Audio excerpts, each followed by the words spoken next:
सारा से कह रही होती है कि क्यों आपने मुझे बर्बाद किया है, ऐसी भला दुश्मनी कोई किसी के साथ करता है जो दुश्मनी आपने मेरे साथ की है। यहाँ पर ज़ारा ईमान को समझाने की कोशिश कर रही होती है कि मैंने तुम्हारे साथ कोई दुश्मनी नहीं की, तुम बात को समझो। लेकिन जो ईमान है वो तो किसी की एक बात ना सुने और ना ही माने। यहाँ पर तो दोबारा से बिलाल ने रेड डलवा दिया है, पुलिस डलवा दी होती है और अब फिर से आहद को पुलिस ले जाएगी पुलिस स्टेशन और वहाँ पर बंद कर देगी।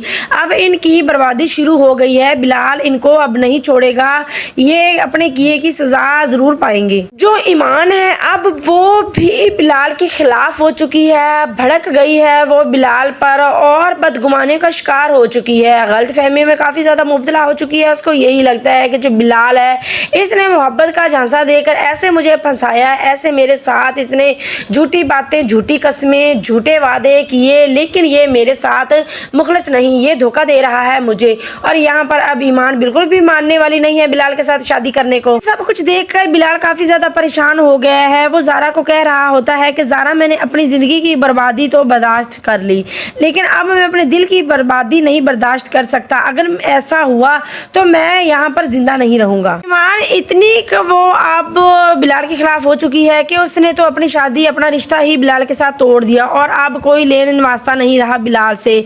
ये जा रही होती है कि बिलाल का आमना सामना हो जाता है ईमान से और बिलाल कहता है कि मोहब्बत में अकल से काम लेते हैं ईमान, आपने तो बेतबारी से मुझसे शादी तोड़ी है ना। तो आगे से ईमान कहती है कि फिलहाल मैं आपसे, तो बिलाल कहता है कि आप मुझसे मोहब्बत नहीं करती, मैं जानता हूँ, कोई बात नहीं ईमान। तो ईमान है वो ज़ारा पर भी ऐसे उल्टी हुई होती है कि जी ज़ारा ने ही सारा काम खराब किया है, ज़ारा मेरे मुखालिफ चल रही है। हालांकि ऐसा अब कुछ नहीं, ज़ारा भी तैमूर को समझ चुकी है और ज़ारा अब ईमान का कोई बुरा नहीं चाह रही। ज़ारा ईमान को यकीन दिलवाएगी कि अगर तैमूर तुम्हारी तरफ एक कदम भी बढ़ाएगा तो बिलाल उसको कभी भी जिंदा नहीं छोड़ेगा, तुम बेफिक्र हो जाओ। ईमान बिलाल तुम्हारे साथ आज भी है, कल भी है, तैमूर कभी भी तुम्हारा बुरा नहीं कर सकता। दूसरी तरफ दिखाया जा रहा है कि जो ताई अम्मी होती है वो तैमूर को कह रही होती है कि अब बिलाल और ज़ारा के दरमियान में काफ़ी इख्तलाफात चल रहे हैं, एक दूसरे के साथ इनका मसला चल रहा है। मैं तो कहती हूँ कि इनकी लड़ाई के दरमियान तुम लोग फ़ायदा उठाओ और ज़्यादा इन दोनों को दूर कर दो।